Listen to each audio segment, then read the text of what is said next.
Pada kesempatan ini saya akan mempresentasikan visi misi SDN 012. Adapun visi misi ini saya presentasikan untuk melaksanakan observasi di PMM. Visi misi SDN 012 Sangatta Utara antara lain adalah saya akan memulaikan dari visinya dulu. Antara lain adalah terdidik, terampil, mandiri berdasarkan IMTAK dan INTEK. Visi ini bukan saya sendiri yang membuatnya, tetapi tim pengemban kurikulum dari Satuan Pendidikan, yaitu dari SDN 012 Sangatta Utara. Saya akan menguraikan satu persatu misinya. Ya, terdidik. Maksud terdidik adalah saya mengharap kepada seluruh peserta didik, terutama tapi pada umumnya seluruh warga sekolah, yaitu menjadi anak-anak yang terpelajar dan terdidik. Bukan terpelajar tetapi tidak terdidik, atau terdidik tetapi tidak terpelajar, dan jangan sampai tidak terpelajar dan tidak terdidik. Jadi harapan saya akan dapat diraih atas kerja keras, keikhlasan dan kejujuran dari para pendidik. Ya, para pendidik itu bisa orang tua, bisa guru, bisa pejabat yang berwenang, bisa juga masyarakat. Tapi di sini kita tujukan adalah kepada peserta didik. Kemudian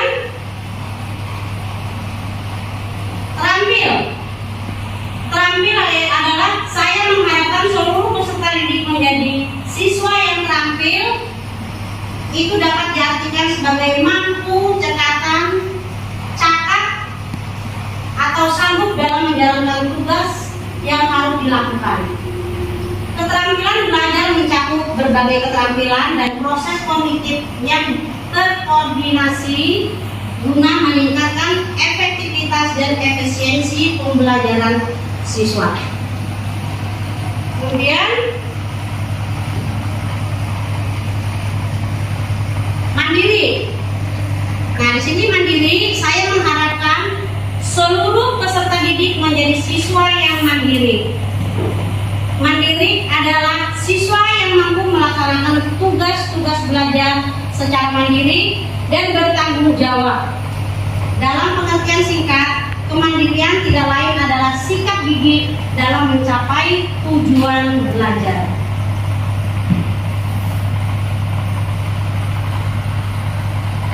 Kemudian IMTAK. Saya mengharapkan peserta didik menjadi anak yang religius dan takwa kepada Tuhan Yang Maha Esa. IMTAK merupakan bentuk perilaku manusia dalam hubungannya dengan Tuhannya dan dengan sesama manusia. Kemudian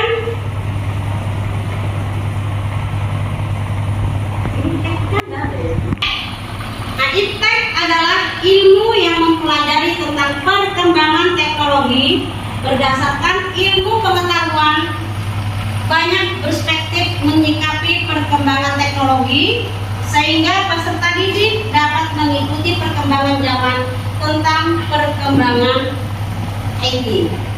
Jadi ini visi SDN 012 Sangatta Utara yang kita buat bersama-sama. Jadi bagi Bapak Ibu yang ingin bertanya untuk lebih jelas tentang visi ini, saya persilahkan.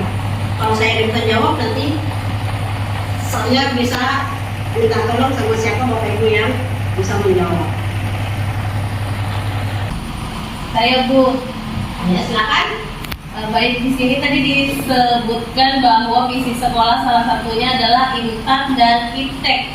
Nah, apakah di sekolah ini sudah semua mempergunakan atau melaksanakan visi yang tentang IPTEK ini. Kalau memang sudah melakukan, mungkin bisa diberikan salah satu contohnya seperti apa yang IPTEK itu yang sudah terlaksana di sekolah. Terima kasih. Ya, terima kasih. Saya akan menjelaskan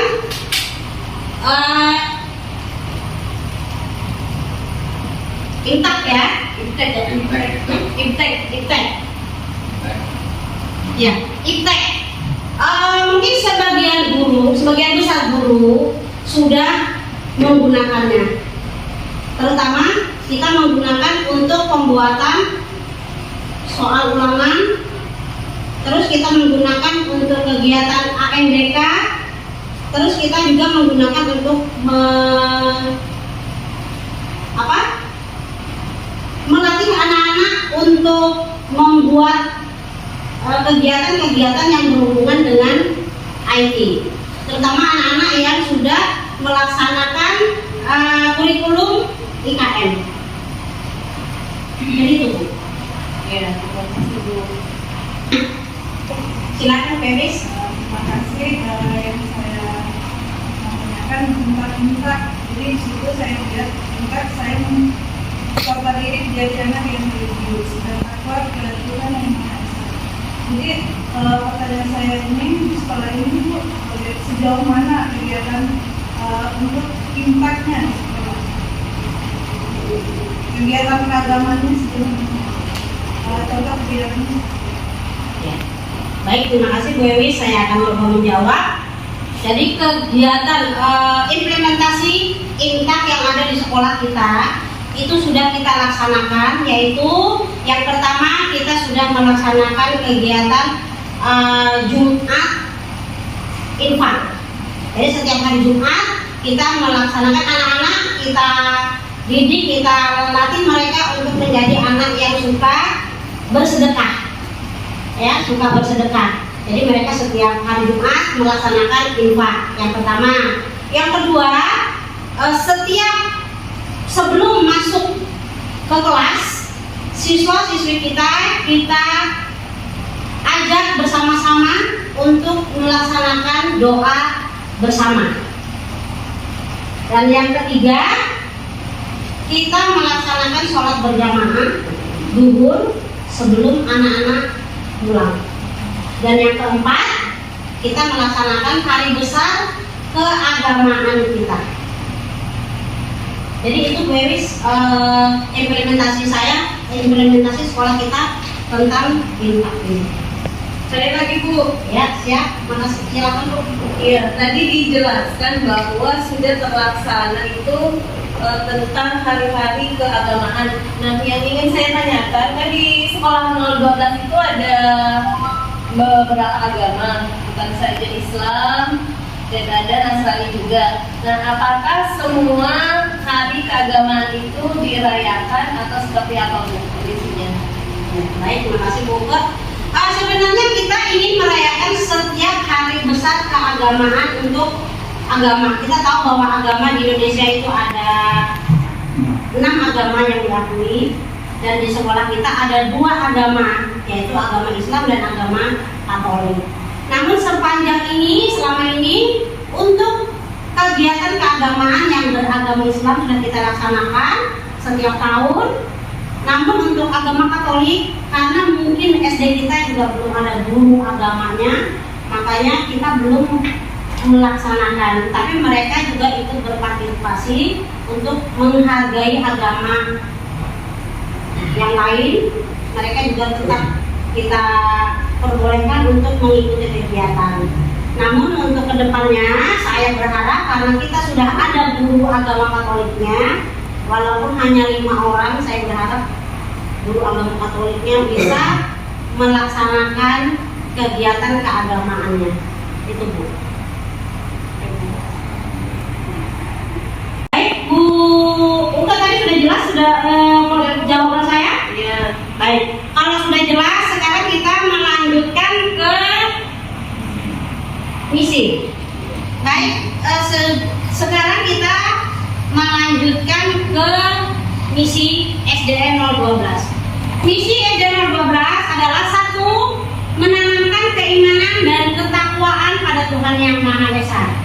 Nah, menanamkan keimanan dan ketakwaan pada Tuhan yang Maha Esa, maksudnya kita mendidik anak-anak kita supaya mereka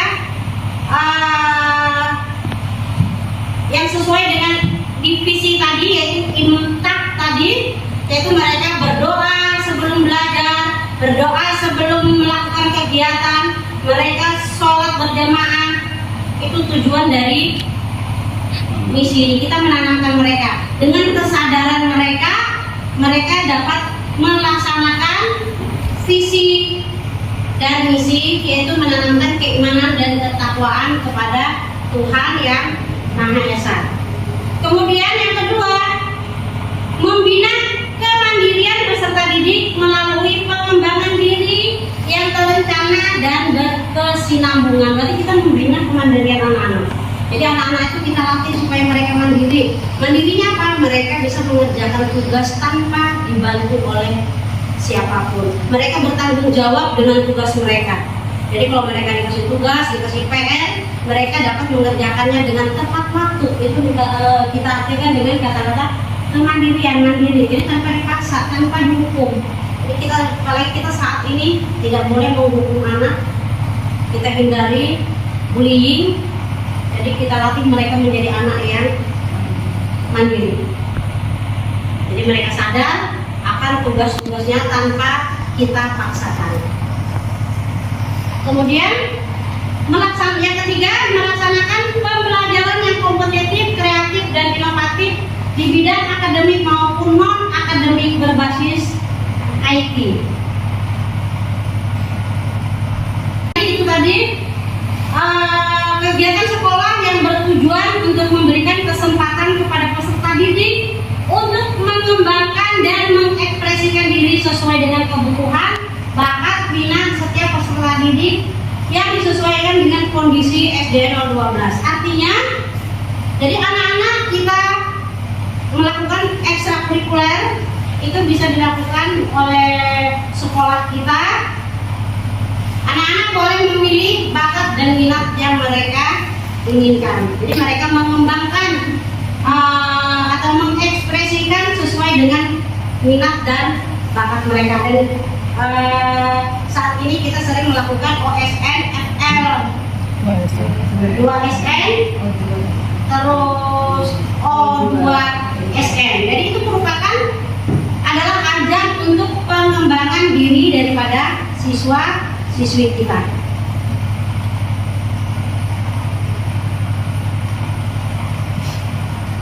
Ya. Kemudian kreatif dan inovatif. Jadi saya mengharap murid saya atau murid kita semua menjadi seorang yang kreatif, yaitu dapat menghasilkan ide-ide baru, menciptakan karya seni atau menyelesaikan masalah dengan cara yang tidak biasa. Maksudnya sesuai dengan gambar, ini anak-anak yang kreatif, inovatif, mereka dapat menghasilkan sebuah karya yang bisa bermanfaat bagi mereka maupun bermanfaat bagi orang lain, terutama untuk membuat mereka menjadi anak yang terampil, yang kreatif, yang mandiri, anak yang inovatif tadi. Ini contoh anak kelas 5. Jadi mereka menghasilkan sebuah karya. Mereka adalah anak yang kreatif dan inovatif tadi. Kemudian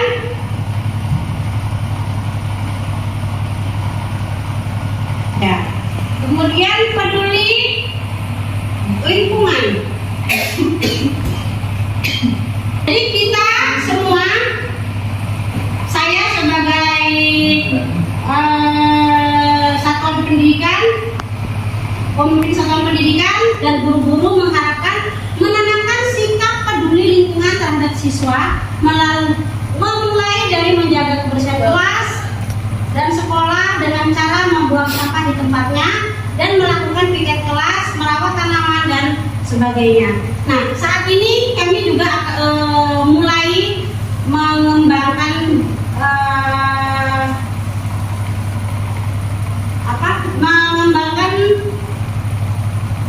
kemandirian siswa, yaitu mereka kita latih untuk tidak membuang sampah di tempatnya, dan saat ini kami mencoba untuk tidak menyediakan tempat sampah. Jadi kami tidak menyediakan tempat sampah, dan anak-anak kita didik untuk yang pertama untuk betul-betul tidak membuang sampah sembarangan, dan yang kedua untuk melatih mereka supaya mereka lebih hemat, karena anak-anak suka merobek buku. Merobek buku berarti kan merupakan sikap pemborosan. Jadi kita latih mereka supaya mereka tidak merobek buku. Makanya kita tidak menyiapkan tempat sampah di lingkungan sekolah. Tapi mereka kita sarankan bagi yang memang terpaksa untuk memiliki sampah, mereka kita sarankan untuk membawa kresek atau membawa plastik sampah. Jadi sampahnya boleh mereka bawa pulang. Jadi kita untuk melatih disiplin mereka supaya mereka peduli terhadap lingkungan.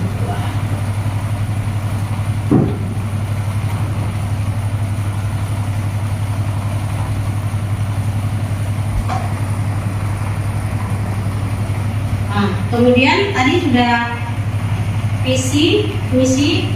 Nah, untuk sebelum saya melanjutkan ke tujuan daripada satuan pendidikan, saya memberi kesempatan lagi untuk Bapak Ibu yang ingin bertanya tentang misi kita. Silakan. Silakan Bu. Mungkin di bagian mungkin di sini saya di sini tuh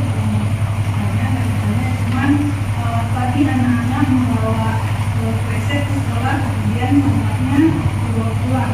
Mungkin saran dari saya itu mungkin sampah itu mungkin sampah plastik atau bagaimana sampah daunnya.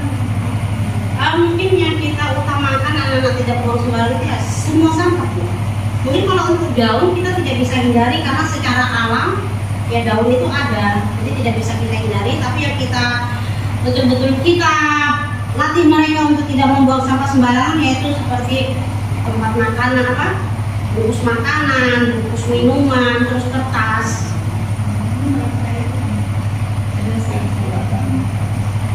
Daripada anak-anak kalau pulang mungkin kita bisa kreasikan sampahnya, yang sampah plastik itu kita olah menjadi kreasi anak-anak. Jadi kita anak buat saja ada yang kreatif itu.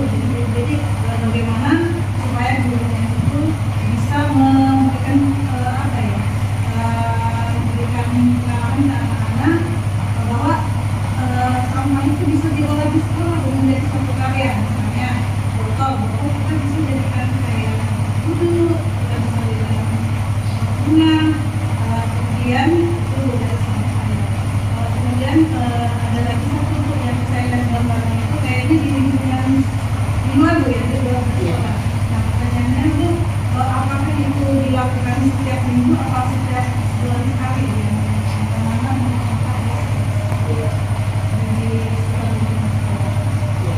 Baik, terima kasih Bu Ewi. Saya akan coba menjawab. Semoga jawaban saya bisa memuaskan. Yang pertama tadi, kenapa sampah itu kok harus dibawa pulang? Ya. Terus lebih baik dibuat, ya kita buat daur ulang di sekolah. Saya sangat setuju dengan dengan usulan Bu Ewis.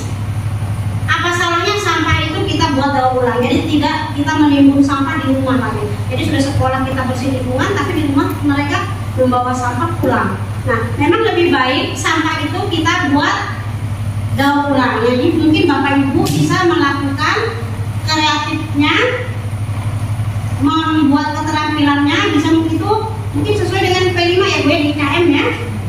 Jadi anak-anak bisa membuat barang-barang bekas menjadi barang yang bermanfaat. Saya setuju Bu, mungkin bisa kita lakukan nanti di tahun ajaran baru bisa kita lakukan. Menanggapi Bu Sultan. Silakan Bu. Maaf menanggapi tadi pernyataan dari Bu Emis. Ya silakan. Baik, terima kasih Bu. Maksudnya seperti ini, karena kemarin itu yang sebenarnya bahwa anak-anak itu diminta membawa pulang sampahnya, bukan berarti membawa pulang ke rumah UMS. Tetapi anak-anak memang mendapat, artinya tidak membuang sampah di sekolah, bukan berarti membawanya sampah ke rumah, tetapi sampah yang dari luar tidak dimasukkan di dalam sekolah, maksudnya seperti itu. Nah, jadi sampah-sampah itu saya di kelas 5 sudah mempraktekkan sampahnya yang mereka seperti plastik itu, mereka di kelas itu sudah membuat eco bag. Jadi semua sampah plastik dimasukkan di dalam botol. Nah, nanti itu akan diolah menjadi sebuah sofa atau apa saja nanti kita bisa membuat, dan sebagian sampah-sampah yang lain sudah kami kreasikan. Makanya ada beberapa kemarin program yang kita, tapi belum maksudnya direncanakan secara global, mungkin hanya kelas 5 yang melaksanakan, yaitu lihat. Jadi bukan lihat sampah ambil saja, tapi lihat sampah, ambil, dan kreasikan.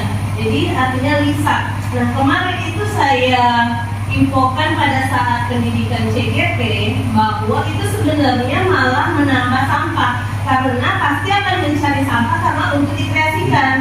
Jadi lebih baik bebas sampah.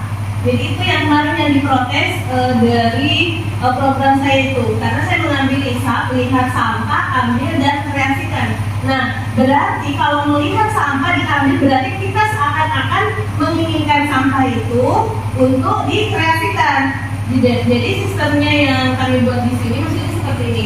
Kita tidak membawa sampah masuk ke dalam sekolah. Makanya kalau ada anak-anak yang membawa sampah, dibawa kembali sampah itu di luar dari sekolah. Gitu. Demikian.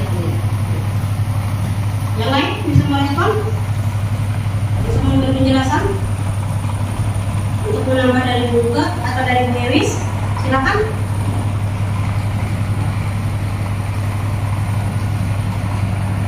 Kalau tidak ada, saya akan merespon punya Bu tadi. Jadi mungkin itu Bu Ewis penjelasan dari Bu yang menjelaskan bahwa sampah dibawa pulang bukan berarti menumpuk di rumah, tidak berarti membuat banyak sampah lagi di rumah, tetapi mereka maksudnya itu secara halus kita mendidik mereka supaya sampah itu mereka peduli dengan sampah. Jadi jangan ada sampah di lingkungan sekolah kita. Kemudian sampah itu kita ambil tapi tidak dibawa pulang, tapi kita buang di mana tempat sampah yang layak kita buang. Seperti anak-anak kita di sini kan di Kenyamukan ada TPA. Nah, jadi mungkin ke TPA situlah mereka bisa membuang tanpa kita harus merusak lingkungan di sekitar kita. Kita membuang sampah ke senang pagar, ke tanah orang. Sesuai juga dengan visi kita. Jadi sesuai dengan sesuai dengan visi kita, yaitu menjaga atau peduli terhadap lingkungan. Terus yang kedua tadi apa tadi Bu? Yang namanya saya lihat tuh kayaknya di luar sekolah itu yang apa itu kegiatannya peminggu apa? Mungkin kegiatan kita mengambil sampah di luar lingkungan sekolah kita mungkin belum terprogram, tapi kita melakukannya kapan ada waktu dan kapan ada kesempatan. Jadi kita belum membuat program mungkin seminggu sekali, 2 minggu sekali, atau sebulan sekali. Tapi kita pada saat kita ada waktu, ada kesempatan, kita melakukan itu. Itu Bu. Ada lagi yang mau bertanya? Kalau tidak ada, kita lanjut ke tujuan daripada satuan pendidikan. Ini tujuan ini adalah uraian daripada penjabaran daripada visi dan misi yang ada di dalam KOSP kita, KOSP SDN 012. Tujuan daripada satuan pendidikan yaitu tujuan yang diharapkan oleh SDN 012 Sangatta Utara dalam implementasi kurikulum sebagai bentuk dan cara mewujudkan misi sekolah yang telah ditetapkan adalah sebagai berikut. Jadi ada tujuan jangka pendek. Nah, tujuan jangka pendek yaitu 1 tahun ke depan sama dengan RKT, rencana kegiatannya. Nah, sama dengan RKT. Yang pertama, mengoptimalkan sarana prasarana sekolah untuk menunjang rancangan pembelajaran yang memotivasi keinginan keinginan selalu belajar. Kemudian yang kedua, menyelenggarakan sistem penilaian dengan sistem digitalisasi. Yang ketiga, membentuk peserta didik yang taat dan tepat waktu melaksanakan ibadah. Yang keempat, meningkatkan simpati dan empati peserta didik dalam kepedulian sosial. Yang kelima, merancang program sekolah untuk mengenalkan implementasi kebinekaan global di masyarakat. Yang keenam, merancang pembelajaran yang bangga akan potensi daerah. Yang ketujuh, menerapkan fondasi gotong royong dalam kegiatan kelas hingga sekolah.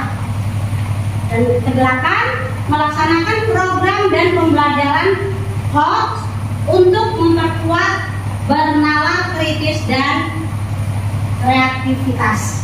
Kemudian yang 9, melaksanakan pembelajaran untuk mengasah kemampuan literasi dan numerasi.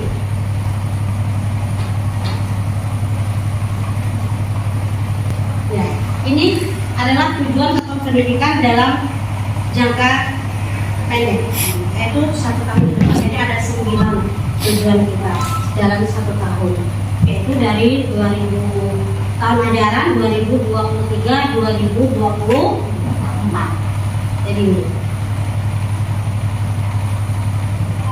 Ya, jadi saya akan jelaskan satu persatu. Mengoptimalkan sarana prasarana sekolah untuk menunjang rancangan pembelajaran yang memotivasi keinginan selalu belajar. Jadi kita mengoptimalisasikan sarana prasarana kita. Sejauh ini sarana prasarana kita SD 012 itu boleh dikatakan tidak jauh beda dengan sekolah-sekolah yang ada di luar sana.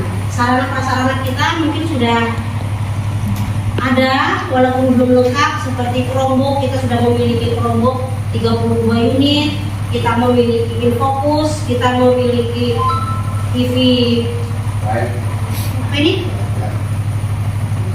Jadi TV biara ini untuk kegiatan, ya, untuk ini merupakan memotivasi kita.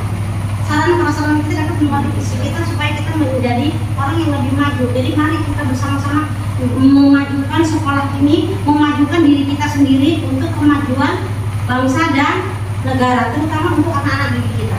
Karena anak-anak didik kita itu merupakan titipan orang tua yang harus kita pertanggungjawabkan di akhirat kelak. Jadi mari kita gunakan sarana prasarana secara maksimal, karena sarana prasarana kita sudah cukup memadai. Makanya kita sekarang sudah bisa melaksanakan kegiatan ANBK sendiri, karena kita sudah memiliki prasarana, yaitu memiliki Chromebook yang 32 unit tadi untuk prasarana. Kemudian yang kedua, menyelenggarakan sistem penilaian dengan sistem digitalisasi. Nah, sekarang kita sudah melaksanakan penilaian secara digitalisasi. Kita mau mengisi rapot ya, mengisi rapot penilaian siswa itu kita menggunakan komputer. Itu sudah merupakan tujuan jangka pendek dalam 10 tahun. Tapi ini sudah kita laksanakan sebelum-sebelumnya. Kemudian membentuk peserta didik yang taat dan tepat waktu melaksanakan ibadah. Jadi kita betul-betul tanamkan ke anak kita akhlak yang baik buat mereka. Kita sebagai orang tua, kita sebagai guru, kita sebagai pendidik, marilah kita menjadi contoh dan teladan yang baik bagi anak-anak kita. Jangan mereka menunggu-nunggu baru mereka mau melaksanakan ibadah. Karena kita ini tujuan jangka pendek kita dalam tujuan satuan pendidikan SDN 0212.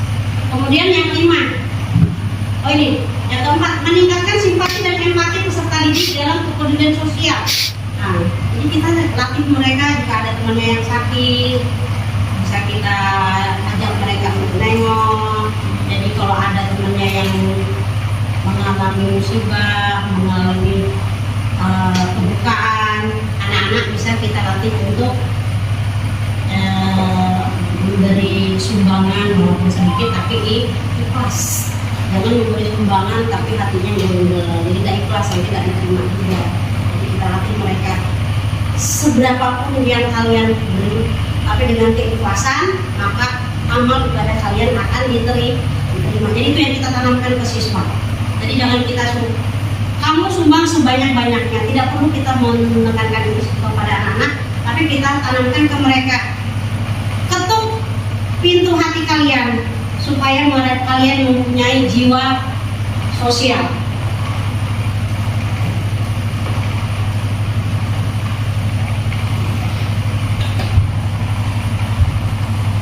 Jiwa sosial, kepedulian sosial. Tapi kepedulian sosial mungkin bukan hanya untuk menengok teman yang sakit dengan apa. Mungkin temannya yang lagi kesusahan, ada temannya lagi sibuk, tanpa kita semua ayo dibantu temannya. Ayo temannya, ayo. Tidak perlu seperti itu. Jadi kita tanamkan ke mereka. Jadi peduli sosial berarti mereka harus mengetuk hati mereka untuk melakukan sesuatu dengan kesadaran mereka sendiri. Ya, jadi tidak perlu untuk kita semua. Jadi kita latih dia. Itu jangka pendek kita.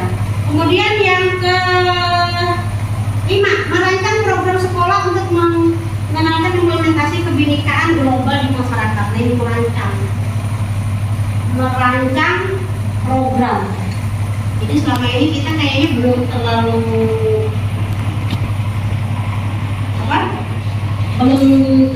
memahami tentang ini.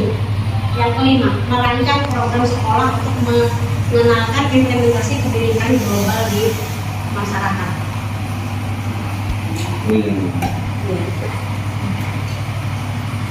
Karena kira-kira Bu, siapa yang bisa jawab? Apa Bu? Yang nomor 5. Kalau program itu maksudnya itu sama dengan visi misi Bu. Program sekolah apa yang akan kita implementasikan ke depannya. Artinya kebinekaan global di masyarakat ini maksudnya nanti itu bisa bermanfaat bagi masyarakat. Jadi sebenarnya kita sudah melaksanakan ini Bu, ya, yaitu maksudnya ini merancang program sekolah seperti tadi itu kan programnya yang saya kemarin yang tadi saya omongin bahwa LISA itu salah satu program lihat sampah, ambil dan kreasikan. Nanti itu kan bisa membuat anak-anak berkebinekaan global di masyarakat, artinya bisa mengimplementasikan di masyarakat sendiri dari apa yang didapatkan di sekolah. Jadi seperti itu. Sebenarnya sudah terlaksana seperti melakukan pembelajaran yang berbasis IT. Itu kan anak-anak juga bisa membuat video. Bahkan mereka itu lebih pintar daripada saya itu merancang video-video yang pembelajaran tentang apa yang saya suruhkan. Jadi mereka membuat semacam video pembelajaran juga bisa. Ini sudah dilaksanakan dan itu implementasinya ke masyarakat karena mereka bisa ke masyarakatnya itu mengupload di media sosial. Seperti itu. Sudah terlaksana. Baik, terima kasih Bu Ke atas penjelasannya. Bapak Ibu paham dengan penjelasannya Bu Ke tentang merancang program sekolah ini?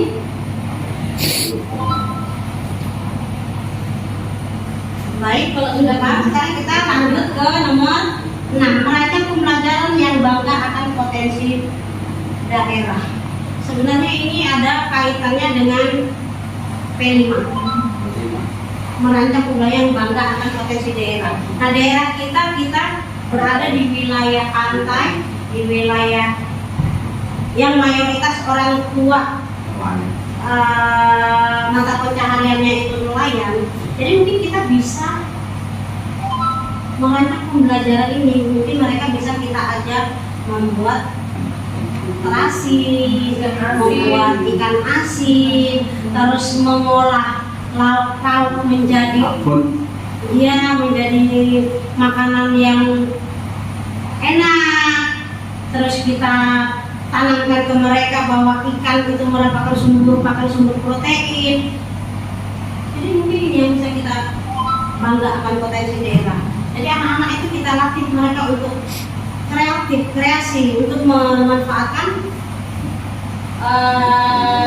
potensi daerah, terutama daerah penyambutan yang mayoritasnya sebagai nelayan dan merupakan orang tua mereka juga merupakan nelayan. Jadi mereka bisa, mungkin nanti setelah dewasa mereka bisa menciptakan lapangan pekerjaan sendiri.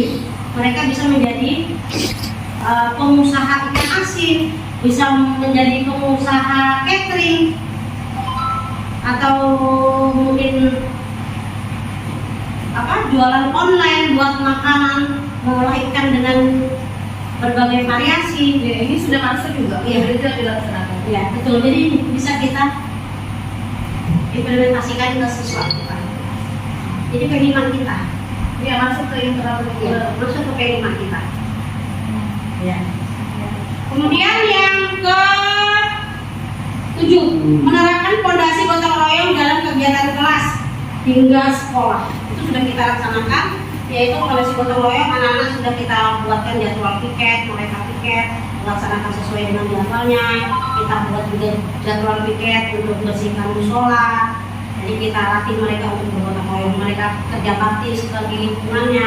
Ini sudah kita laksanakan. Kemudian yang nomor 8, melaksanakan program dan pembelajaran untuk memperkuat karakter ini, untuk fokusnya ini. Jadi mungkin untuk kita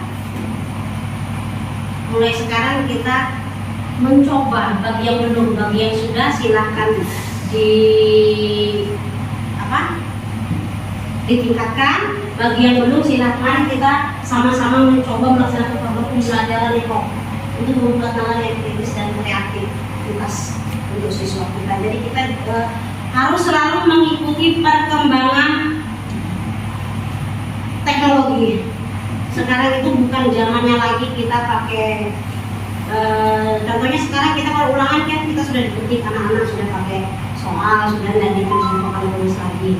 Nah, bagi yang belum terlalu melaksanakan, mari kita coba supaya mereka memiliki nalar kritis. Kita buat soal-soal yang lebih hot, yang lebih tinggi tingkatannya.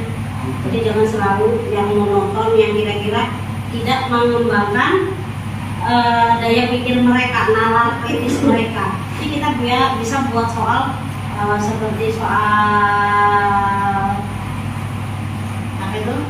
Esai kan itu sebenarnya melatih anak-anak supaya bernalar kritis.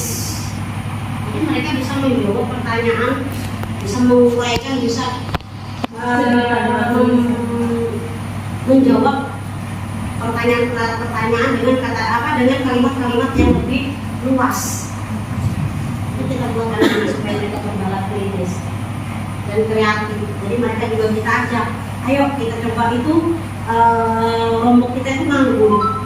Pesan kepala dinas, pesan Pak Imron juga, pesan Pak Kabit, silahkan itu rusak, lebih baik rusak dipakai daripada rusak dibiarkan.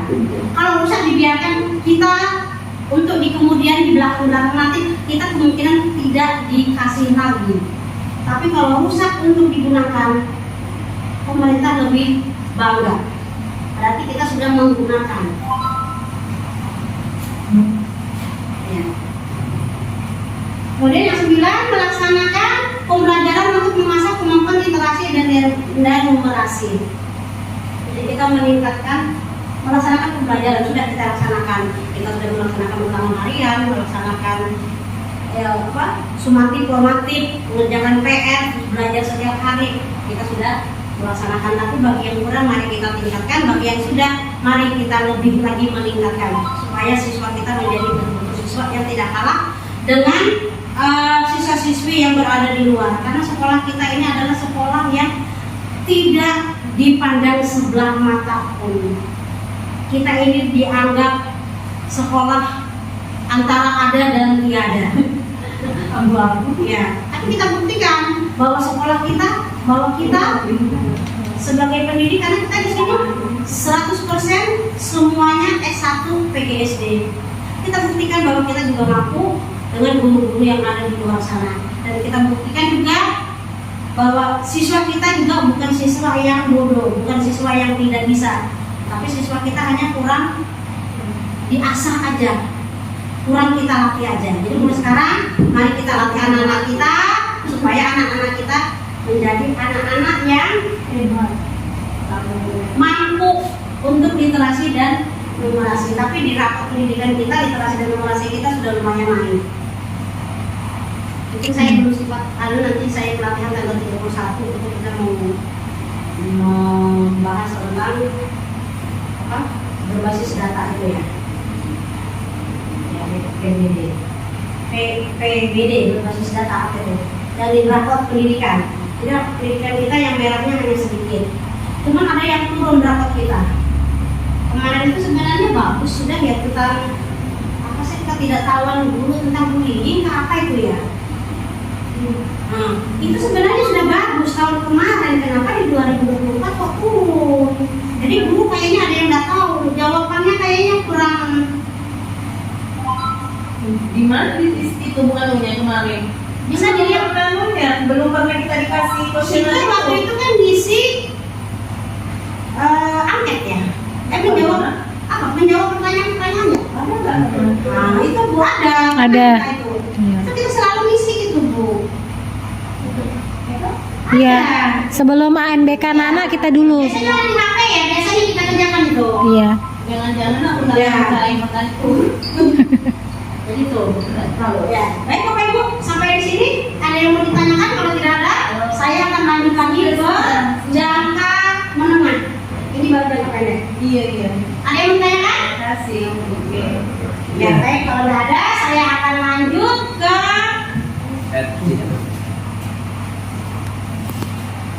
ya tujuan jangka menengah. Jangka menengah yaitu 2 sampai 3 tahun ke depan.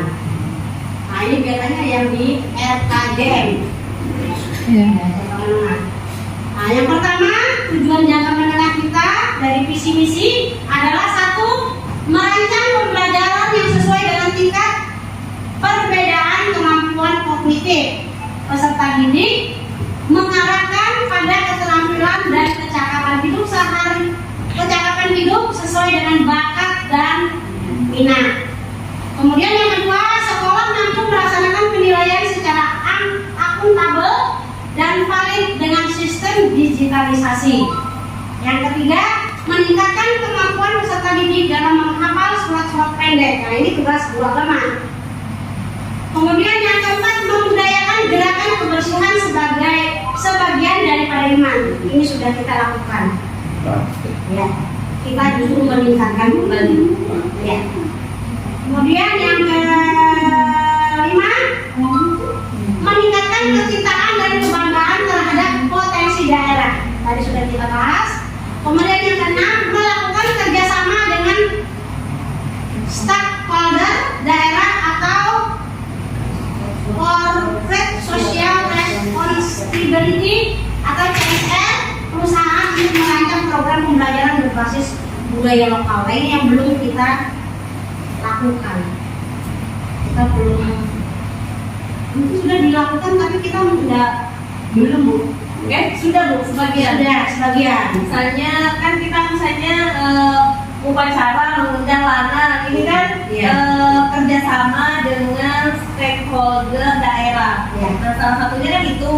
Kemudian PPI, Nah, ya, sudah ya, kita lakukan. Kita tinggalkan kembali. Mungkin kita bisa merambah keluar Bu. Iya. Tapi kapan-kapan kita bisa mengundang Polsek atau Babinsa, Koramil, mungkin Pak Anu punya kenalan di Babinsa kan. Nah itu bisa kita tingkatkan ke sana. Nah, ini yang belum Bu, pembelajarannya yang berbasis budaya lokal. Maksudnya ini budaya lokalnya kita misalnya kan membatik, anak-anak diundang atau yang membatik yang dari sanatan itu bisa diundang ke sekolahan mengajar anak-anak gitu ya, maksudnya berbasis budaya lokalnya. Ya boleh, tetapi dengan catatan kita juga bukan hanya sekedar mengundang, tetapi kita butuh dia butuh biaya itu Iya. yang membutuhkan Alat-alat. besar atau mungkin bisa juga Bu untuk ini dan budaya lokal. kebudayaan lokal ini anak-anak mungkin kita bisa undang dari TPI untuk menjelaskan tentang budidaya ikan Ya, atau bisa biota laut. Ya, Nah, mungkin bisa kita undang mereka. nah biar masuk budaya lokal Iya. dia. Jadi mereka memberikan materi untuk anak-anak. Dulu pernah itu Bu. Ya, budaya laut. Pernah juga itu yang dulu yang Oh iya. Kegiatan mereka bukan kegiatan kita. Itu kegiatan mereka dari provinsi. Iya, dari provinsi.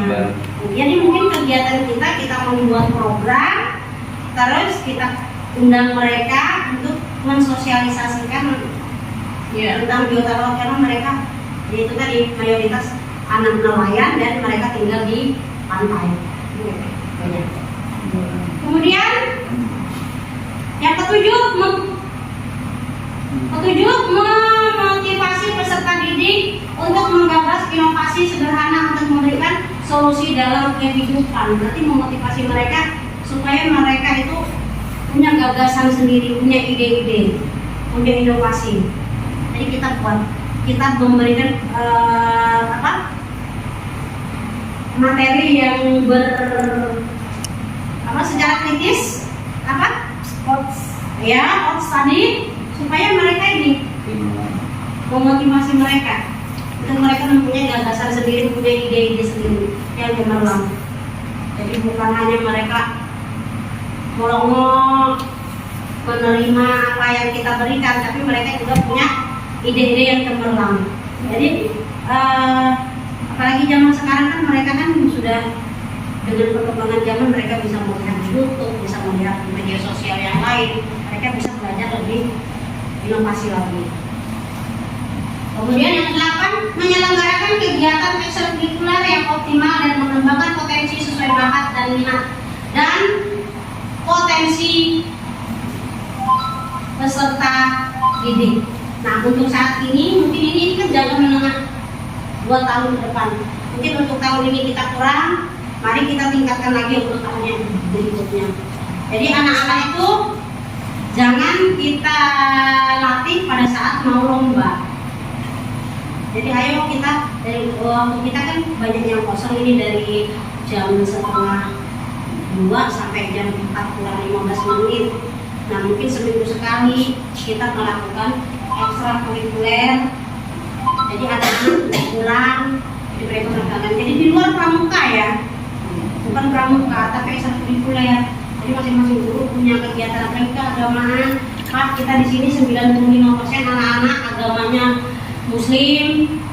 Terus tolong anak-anak dilatih pada saat mau kegiatan-kegiatan apa itu jangan sampai kita tidak siap karena anak-anak tidak bisa. Karena kita meragukan kemampuan mereka. Sebenarnya kita meragukan kemampuan mereka berarti kita tidak percaya dengan kemampuan kita sendiri. Jadi tolonglah anak-anak itu dilatih kayak kaligrafinya, kayaknya kegiatan-kegiatan keagamaan yang di Muslim itu banyak Pak kegiatannya itu. Kalau mau Islam merah apa ini? Lomba-lombanya atau Ya itu banyak kegiatan-kegiatan keagamaan di situ. Ya lomba ada, lomba apa kita kan banyak kegiatannya. Jadi minta tolong eskul kita tingkatkan karena memang kita tidak bisa dibayar kan kita insentif kita sudah besar. Ayo kita kembangkan potensi kita untuk anak-anak kita dengan sukarela karena bukan sukarela karena insentif kita sudah dibayar besar daripada kita menggosip daripada kita nongkrong. Ayo kita seminggu sekali atau seminggu 2 kali kan bisa dibuat jadwal. Nanti mungkin tanah jalan baru Bu tolong buat kembali jadwalnya. Jadi tapi kita tidak memaksakan anak. Memang kita pilih anak-anak yang memang mereka berpotensi supaya nanti pada saat kita lomba kita sudah tidak bingung lagi. Karena di situ kita kayak MIPA itu sudah pasti, kayak FL itu sudah pasti, menari, menyanyi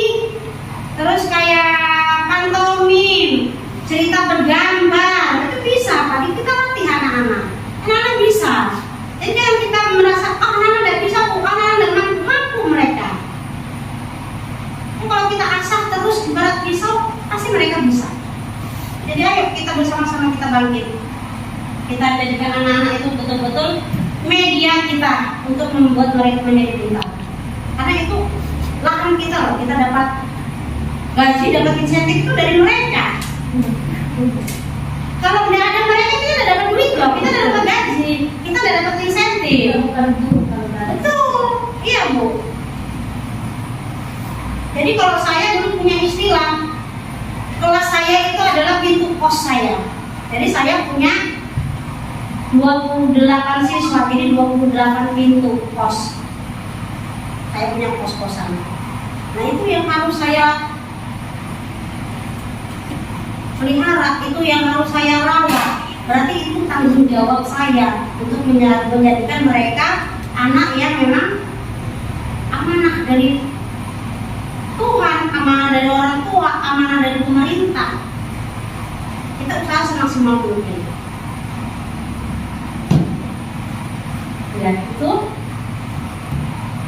Kemudian kita lanjut lagi ke tujuan jangka panjang. Jangka panjang 4 tahun. Merancang pembelajaran dengan model pembelajaran yang menjadi ciri khas sekolah. Berarti kita merancang pembelajaran dengan ciri khas sekolah kita. Sekolah kita itu apa? Ciri khasnya apa? Jadi kita rancang pembelajaran sesuai dengan ciri khas sekolah kita. Kalau sekolah kita ciri khasnya itu sebagai apa? Anak nelayan, ya ayo kita rancang pembelajaran supaya mereka menjadi pengusaha, bisa menjadi pengusaha, menjadi nelayan yang baik. Jadi kita rancang pembelajaran yang dengan ciri khas sekolah. Terus kedua, menghasilkan lulusan yang memiliki mental pembelajarannya apa? Pembelajar yang sejati. Berarti kita mendidik anak-anak dengan ikhlas, dengan tujuan yang mulia. Kita menjadikan mereka anak yang lulus, yang bermental pembelajaran sejati. Dan jangan kita merasa, oh itu anak orang, ngapain saya mintakan anak orang, itu bukan tanggung jawab kita. Itu tanggung jawab kita sebenarnya. Karena kita digaji, karena kita dibayar.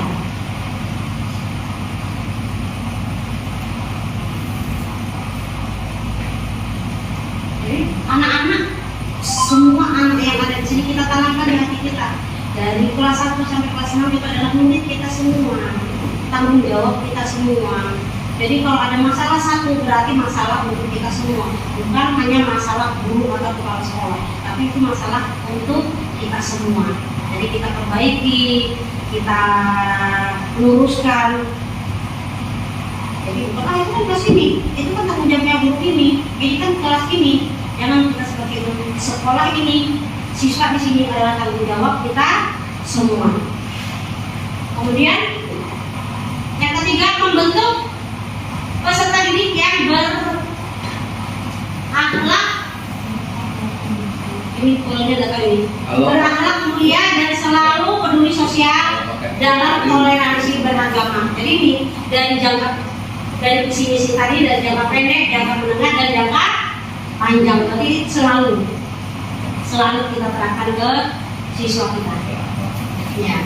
Kemudian yang keempat, menyusun pembelajaran dengan bahan ajar mandiri untuk meningkatkan kecintaan pada budaya lokal. Ini tugas kita semua.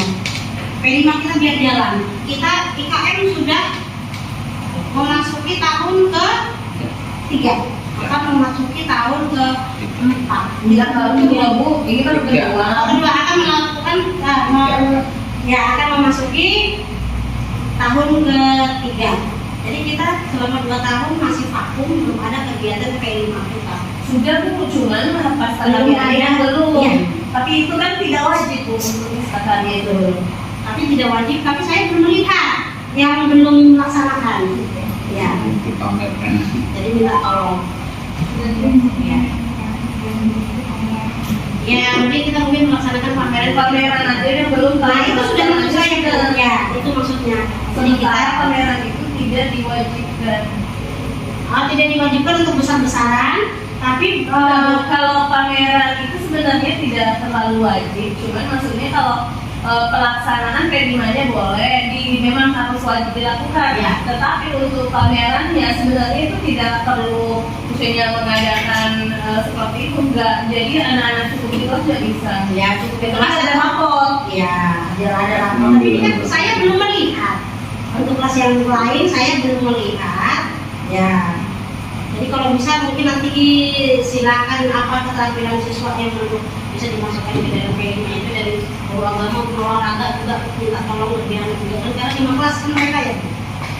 Kalau P5 itu dia dalam satu tema itu enggak per bidang studi, karena kalau bidang studi itu masing-masing ada P5 nya sendiri, tapi bukan seperti itu yang dimasuk. Kalau P5 yang dimasuk di sini kita satu program, jadi sekolah itu satu program. Jadi sebenarnya kalau misalnya pembelajaran P5 bidang studi juga harus masuk di dalam situ mengajar sama-sama ada pengamatannya. Tapi ini sudah dilakukan belum? Sudah. Cuman sampai sendiri sih. Ya. Ya, baik. Kemudian mana tadi?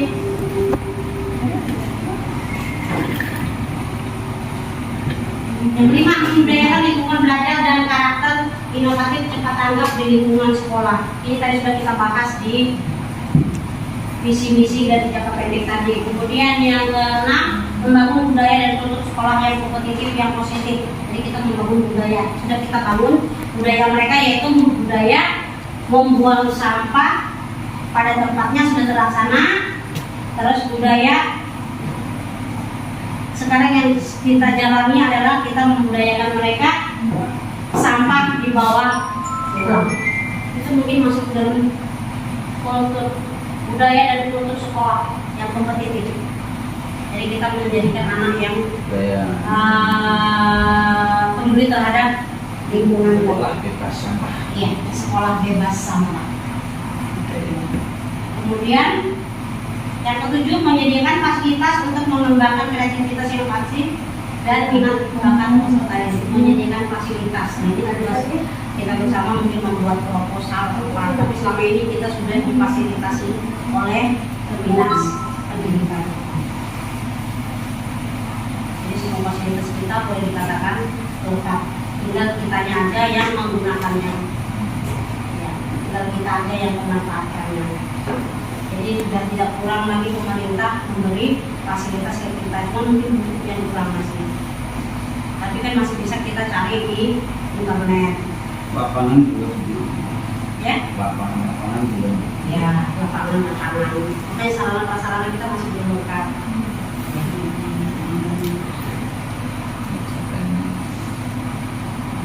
Ya, yang terakhir terima kasih. Jadi mungkin sampai di sini dulu presentasi saya tentang visi misi SDN 012. Semoga bermanfaat bagi kita semua. Semoga apa yang kurang dari saya bisa dapat dimaklumi oleh semuanya. Selamat sore, sekian dan terima kasih.